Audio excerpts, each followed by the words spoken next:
grupo de trabajo de la detención arbitraria de la ONU concluyó que es arbitraria y violatoria del derecho internacional la detención de Luis Fernando Camacho, gobernador de Santa Cruz, Bolivia.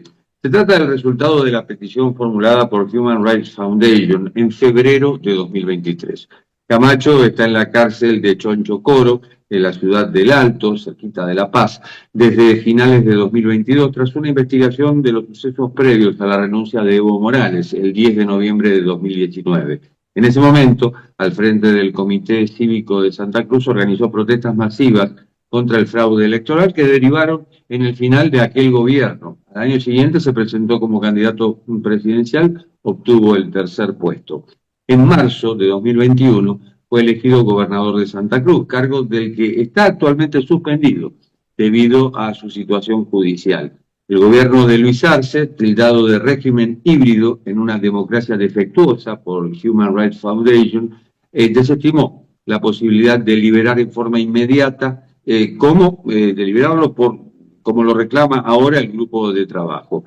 Bolivia no reconoce ni admite la opinión del grupo de trabajo por considerarla sesgada, señala el Ministerio de Justicia. Recordemos que en Bolivia habrá elecciones el 17 de agosto, 14 partidos ya han expresado su interés en participar, entre ellos el Movimiento al Socialismo, partido al medio, entre el presidente Arce, candidato a la reelección, y el expresidente Evo Morales, refugiado en la zona cocalera del Chapare. Allí sus seguidores han montado una guardia para impedir que la policía ejecute una orden de detención. Lo acusan de una denuncia de trata de personas por haber tenido una supuesta relación con una menor de 16 años cuando aún era presidente. Pero vamos por partes, y las partes tienen que ver justamente con la situación de Camacho, del gobernador Camacho. Y estamos en contacto con Javier Velázquez, que es director jurídico internacional de Human Rights Foundation. Javier, buenas tardes, ¿cómo estás? Buenas tardes, Jorge, un placer de estar en tu programa. Lo mismo digo, en febrero de 2023 ustedes, digamos que hacen esta petición. ¿Y cómo sigue el trámite? La manera en que funcionan los procesos en el grupo de trabajo sobre la detención arbitraria es que ellos reciben una petición que es el equivalente a una demanda.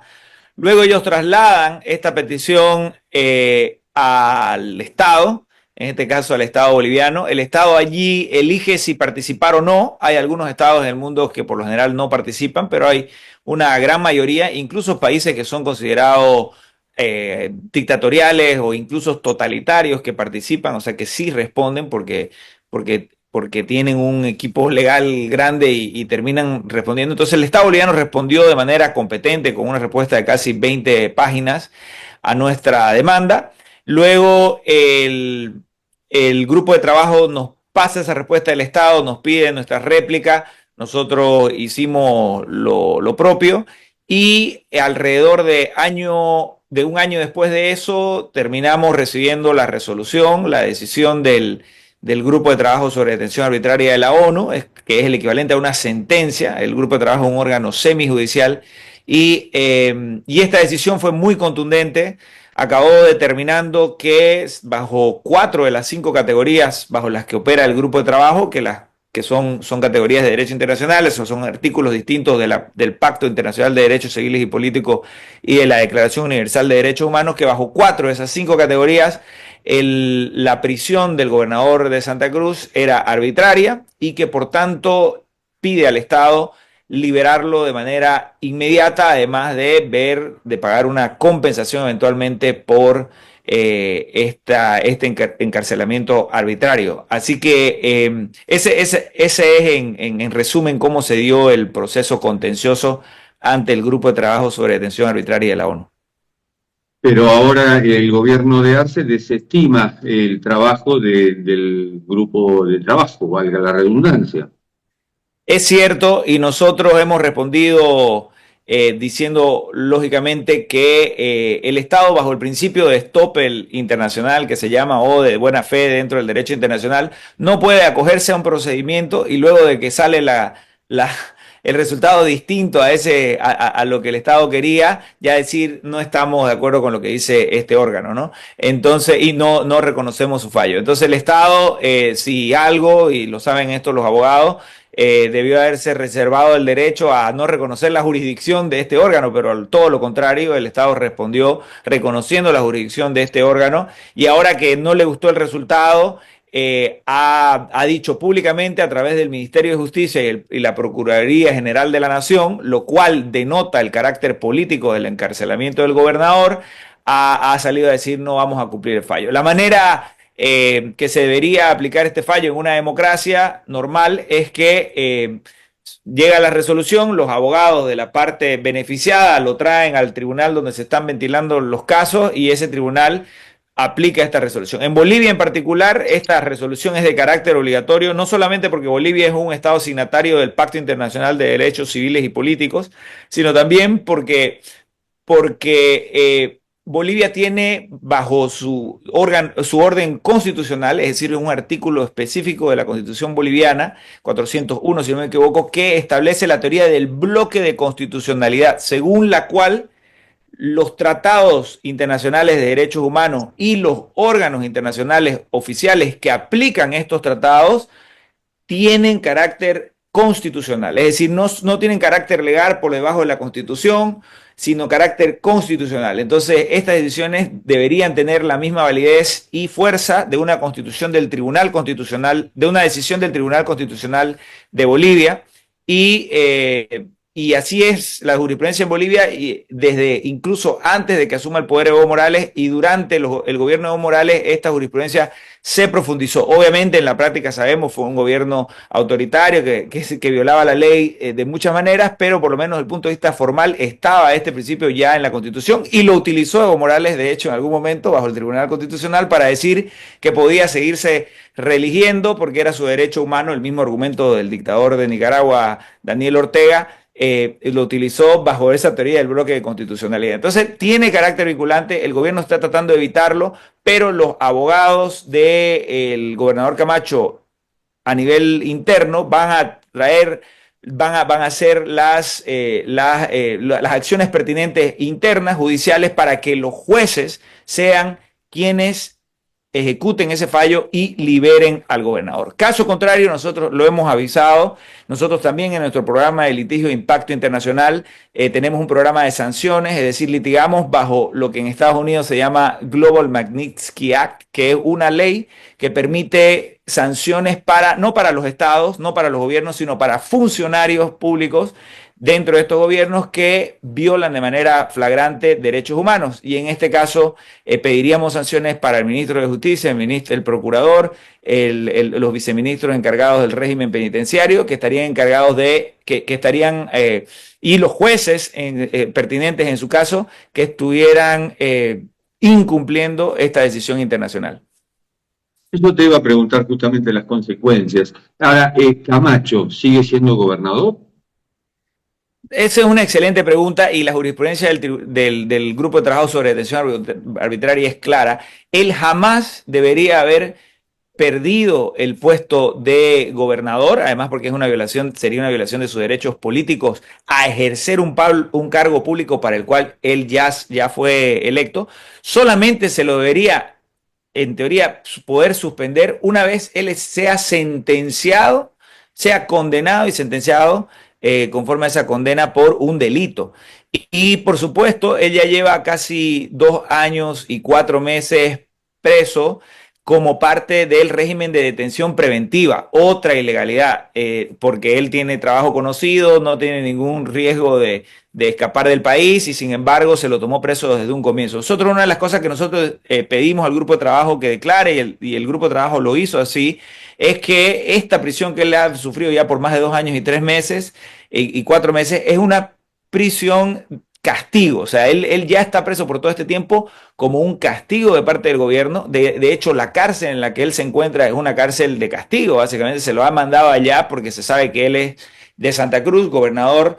Santa Cruz está a 400 metros al nivel del mar y se lo manda a una prisión de 4.000 metros sobre el nivel del mar. Nosotros, bueno, en Argentina se conoce este tema por el tema del fútbol. Cada vez que va la selección argentina a jugar, hasta con jugadores de la talla de Messi, tienen que estar ahí sufriendo físicamente. Ustedes se pueden imaginar, además una persona que tiene una condición de salud que lo debilita, y esta prisión obviamente le ha afectado muy, muy fuerte a su salud. Entonces el gobierno lo hizo como un castigo. Nosotros lo hemos llamado esto la Siberia de Bolivia, lo que hace el dictador Putin con Navalny y otros disidentes rusos, es lo que lamentablemente el régimen del MAS en Bolivia, antes bajo Evo Morales y ahora bajo Luis Arce, está haciendo con el gobernador de Santa Cruz y otros presos políticos. Es uno de casi 170 presos políticos, entre los que destacan su compañero del 2019 en las protestas a nivel nacional, el líder indígena potosino y minero Marco Pumari, cívico también de Potosí, y la expresidenta Yanine Áñez, quien fue condenada de manera sumaria a 10 años de cárcel por haber seguido el hilo de sucesión constitucional y haber asumido el poder tras la renuncia de Evo Morales hace algunos años. De todos modos, estos 2 años y 4 meses no se recuperan, al menos en el cargo.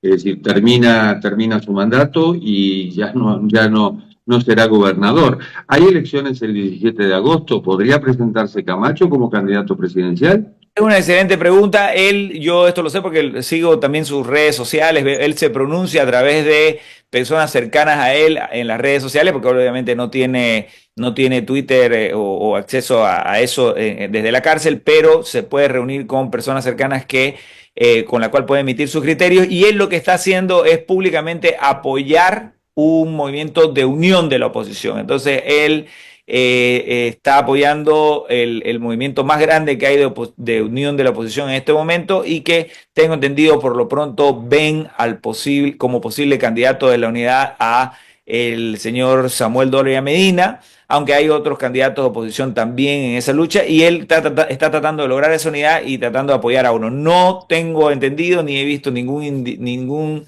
indicativo de que, incluso si fuese liberado antes de las elecciones, que él piense ser candidato. Javier, mencionás a Samuel Doria Medina y estamos hablando de un candidato del año 2005 y hay otros que también se repiten. Es como que no ha habido una renovación política en Bolivia, y a eso sumarle la división del MAS, el Movimiento al Socialismo, partido al medio, entre el presidente Arce, candidato a la reelección, y Evo Morales, que está atrincherado en el Chapare para no ir preso. ¿Cómo ves este panorama previo al 17 de agosto? Eh, la verdad es que hay mucha expectativa a nivel nacional, porque además Bolivia está sumida en una crisis, como se debe saber en Argentina, una crisis financiera básicamente y de moneda, según el cual el peso boliviano se ha venido devaluando de manera consistente con relación al dólar en los últimos tiempos. Esto por la falta de divisas. Al parecer hay una escasez de dólares en Bolivia, que, recordemos, era un país gran productor de gas, pero que tras las medidas de Evo Morales en su gobierno, las empresas petroleras pausaron básicamente la exploración de petróleo, y ahora es un país que no tiene acceso a divisas y que importa gran parte del gas. Y esto ha creado una crisis financiera real. Entonces se quiere, de parte de la oposición, digamos, obviamente se busca un cambio, de parte del gobierno se buscan chivos expiatorios, pero hay mucha expectativa. Se espera que la oposición pueda unirse, por ejemplo, en cuanto a la falta de renovación de la política. En realidad, por ejemplo, el liderazgo de Luis Fernando Camacho, de Marco Pumari, eran estos liderazgos nuevos, que además tuvieron la valentía de enfrentar de manera pacífica en las calles al gobierno de Evo Morales, pero están presos en estos momentos. Entonces lo que ha tocado es que quienes están liderando esta coalición son las personas que tienen la mayor cantidad de curules en el Parlamento actual, que son el partido del expresidente Carlos Mesa, que es miembro de esta coalición, digamos, y Samuel Doria Medina, que también, porque se lanzó, estaba entre los partidos de oposición, tiene una representatividad en la política boliviana. Entonces, por eso es que entre ellos termina estando siempre la discusión sobre la unidad, y eso es algo entendible en el contexto. Y es parte del MAS, es algo anecdótico el hecho de que Evo Morales claramente demuestra su carácter autoritario desde el minuto cero, en el que le impide básicamente gobernar a Luis Arce, porque él quiere volver al poder a como dé lugar, ¿no? Y lo manifiesta de todas las maneras posibles y se ha vuelto un opositor de alguna manera al gobierno de Arce. E interesantemente, en el contexto, por ejemplo, de la prisión de Luis Fernando Camacho, públicamente Evo Morales pedía que se lo meta preso y decía, si yo fuera el presidente ya lo hubiera metido preso a este. Y de hecho hay un ex ministro de Evo Morales que dice públicamente, si fuéramos nosotros, al día siguiente lo metemos preso a Camacho a Chonchocoro. Entonces, esta medida arbitraria y abusiva y de castigo de parte del régimen de Arce a Evo Morales, perdón, a Luis Fernando Camacho, viene como producto de alguna manera de esta presión dentro del mismo partido de ser inescrupuloso, cruel y lo más fuerte posible con los opositores y en este caso con el gobernador de Santa Cruz. Se espera, sin embargo, la oposición, al menos las personas de la oposición democrática en Bolivia que quieren un cambio, esperan que a último momento se van a unir, es decir, las fuerzas de Evo Morales con las fuerzas de Arce es muy probable que se unan a último momento y por tanto la misión y el nivel del reto que va a tener la oposición democrática en Bolivia es grande y esperemos que estén a la altura y puedan afrontarlo como debería ser, ¿no? La mayoría de los países hablamos de la polarización, pero en el caso de Bolivia hablamos de la polarización dentro de la polarización, que es lo que se está dando, que es lo que se está dando en el MAS y en los partidos políticos. Javier, muchísimas gracias. A vos, querido Jorge, por la invitación y estamos a tus órdenes para cualquier futuro requerimiento. Muchas gracias. Muchas gracias, un placer realmente. Y esto ha sido Cuarto de Hora, el programa de Cadal TV que se retransmite en el canal E de Buenos Aires. Nos encontramos en la próxima. Chao.